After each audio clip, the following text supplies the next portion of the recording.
Hi, என் பேர் Nagajothi. IDBI executive select ஆகிருக்கேன்.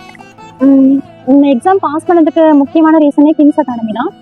ஆக்சுவலாக இந்த தூத்துக்குடிக்கு வந்தது வந்து வேறு அகாடமியில் ஜாயின் பண்ணி படிக்கிறது தான். இங்கே அபித் சார் வந்து கிளாஸ் போட்டிருக்கதா யூடியூப்பில் அனௌன்ஸ் பண்ணியிருந்தாங்க. அதுக்கப்புறம் தான் கிங்ஸ் அகாடமின்னு ஒன்று இருக்குங்கிறது எனக்கு தெரிய வந்துச்சு.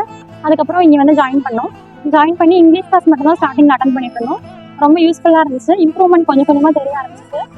அடுத்ததான் மேக்ஸ் ரீசனிங் கிளாஸ் நடக்கிறதா கேள்விப்பட்டோம். அதை அட்டன் பண்ணுறதுக்கு கரெக்டான டைமிங் ஹாஸ்டல் போயிட்டு வர்றதுக்கு கரெக்டாக செட் ஆகலை. அந்த டைமில் தான் பேச்சு ஐயா எங்களுக்கு கூப்பிட்டு ஃப்ரீயாக அக்காமடேஷன் இருக்குது, வந்து ஸ்டே பண்ணிக்கோங்க அப்படின்னு சொன்னாங்க. அதுக்கப்புறம் நம்ம ஐயாவோட ஹாஸ்டல்லேயே ஸ்டே பண்ணி படிக்க ஆரம்பிச்சிட்டோம். அதுக்கப்புறம் இங்கே முழுக்க முழுக்க படிக்கிறது மட்டும்தான் வேலை, வேறு எந்த வேலையுமே கிடையாது. மதியம் வந்து அகாடமிலேயே சாப்பாடு கொடுத்துருவாங்க. அந்த ஃபுட்டு தான் எடுத்துப்போம். மற்றபடி வீட்டுக்குமே எந்த இருக்க கஷ்டம், எங்களுக்கு வீட்டுக்கு இங்கே படிக்கிறதுக்கு காசு அனுப்புறது அது எல்லாமே குறைய ஆரம்பிச்சிருச்சு. ரொம்ப தேங்க்ஸ் அபித் சாருக்கும் பேஷண்ட் சாருக்கும். அடுத்தது ராஜேஷ்னா மெயின்ஸ்லாம் என்னங்கிறதே எனக்கு இங்கே வந்து தான் தெரிய ஆரம்பிச்சிச்சு. அதுக்கு முன்னாடி நான் ஒரு ப்ரிலிம் ஸ்டூடெண்ட் தான் இருந்தேன். இங்கே வந்து அண்ணா கொடுத்த சம்ஸு அதை சால்வ் பண்ணி தான் ஸ்பீட் வர ஆரம்பிச்சிச்சு. அண்ணனுக்கு ரொம்ப தேங்க்ஸ். அடுத்ததாக இந்த இன்டர்வியூக்கு எனக்கு ரொம்ப ஹெல்ப் பண்ணது செந்தில் வேலாயுதம் சார்.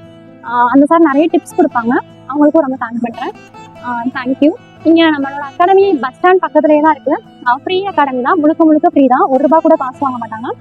ஃப்ரீங்கிறதுனால குவாலிட்டி இருக்காது அப்படின்னு நினைக்க வேணாம். ரொம்ப குவாலிட்டியாக இருக்கும். காசு கொடுத்து படிக்கிறத விட ரொம்ப அதிகமான குவாலிட்டி இருக்கும். எல்லாரும் வந்து யூஸ் பண்ணிக்கோங்க. தேங்க்யூ.